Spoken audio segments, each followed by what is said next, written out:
Assalamualaikum warahmatullahi wabarakatuh. Perkenalkan, nama saya Adila Saran, saya dari Prodi Tingkat Pidana semester 4. Di sini saya akan menjelaskan tentang MAL.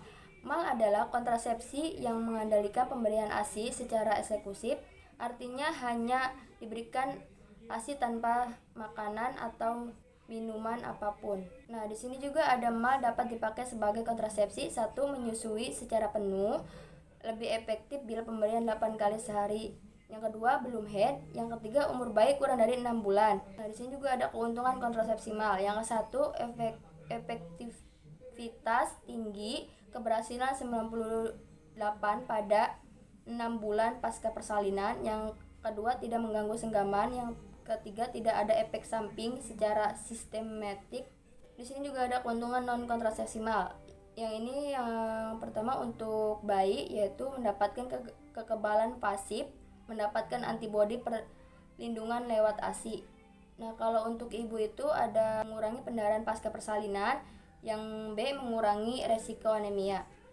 Nah, di sini juga ada keterbatasan MAL. Yang ke satu itu perlu persiapan sejak perawatan kehamilan agar menyusui dalam 30 menit pasca persalinan. Yang kedua, mungkin sulit dilaksanakan karena kondisi sosial. Selanjutnya, siapa saja sih yang bisa menggunakan MAL? Yang bisa menggunakan MAL itu yang pertama, ibu yang menyusui secara eksklusif. Yang kedua itu bayinya kurang dari 6 bulan. Yang ketiga itu belum mendapat haid setelah melahirkan. Lalu siapa saja yang tidak boleh menggunakan MAL? Yang tidak boleh itu ibu yang sudah mendapatkan haid setelah melahirkan, bayinya itu sudah berusia lebih dari 6 bulan, dan yang keempat itu terpisah dari bayi lebih dari 6 jam. Lalu keadaan seperti apa yang memerlukan perhatian? Yang pertama, keadaan ketika ibu mulai memberikan makanan pendamping secara teratur. Yang kedua, ketika haid sudah kembali. Yang ketiga, bayi menghisap susu tidak sering atau kurang dari 8 kali per hari. Jika ada keadaan seperti tadi, maka bantu klien memilih metode lain. Walaupun metode kontrasepsi lain dibutuhkan, klien harus tetap didorong untuk memberikan ASI secara eksklusif. Hal yang harus disampaikan kepada klien yaitu seberapa sering harus menyusui, seperti bayi disusui dengan kebutuhan bayi. Biarkan bayi menyelesaikan hisapan dari satu payudara sebelum memindahkan payudara lain supaya bayi mendapatkan cukup banyak susu akhir. Bayi hanya membutuhkan sedikit ASI dari payudara berikut atau sama sekali tidak memerlukan lagi. Ibu dapat memulai dengan memberikan payudara lain pada waktu menyusui berikutnya, sehingga kedua payudara memproduksi banyak susu. Kedua, waktu antara dua pengosongan payudara tidak lebih dari 4 jam. Yang ketiga, biarkan bayi menghisap sampai dia sendiri yang melepas hisapannya. Yang keempat, susui bayi ibu juga pada malam hari karena menyusui waktu malam membantu pertahanan kecukupan persediaan ASI. Yang kelima, bayi harus disusukan walau ibu atau bayi sedang sakit. Yang keenam, ASI dapat disimpan dalam lemari pendingin. Yang ketujuh, kapan mulai memberikan makan padat sebagai makanan pendamping ASI, yaitu selama bayi tumbuh dan berkembang dengan baik serta kenaikan berat badan yang cukup.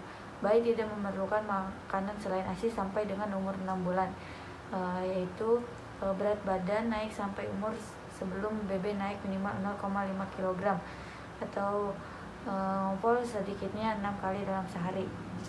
Yang kedelapan, apakah ibu menggantikan ASI dengan minuman atau makanan lain? Bayi akan menghisap kurang sering dan akibatnya menyusui tidak lagi efektif sebagai metode kontrasepsi. Yang kesembilan, haid. Ketika ibu mulai dapat lagi haidnya, itu pertanda ibu sudah subur kembali dan harus segera mulai menggunakan metode KB lainnya. 10. Untuk kontrasepsi dan kesehatan, bila menyusui tidak secara efektif atau berhenti menyusui, maka perlu ke klinik KB untuk membantu memulihkan atau memberikan metode kontrasepsi lain yang sesuai. Nah, setelah berhasil dan aman memakai MAL, maka ibu harus menerapkan menyusui secara eksklusif sampai dengan 6 bulan. Nah, untuk mendukung keberhasilan menyusui eksklusif dan MAL, maka ada beberapa hal yang penting untuk diketahui, yaitu cara menyusui yang benar, meliputi posisi, perlekatan, dan menyusui secara efektif. Kembalinya kesuburan biasanya didahului oleh menstruasi, tetapi ada juga tanpa didahului oleh menstruasi. Efek ketidaksuburan karena menyusui sangat dipengaruhi oleh cara menyusui. Seringnya menyusui, lamanya setiap kali menyusui, atau jarak antara menyusui dan kesungguhan menyusui.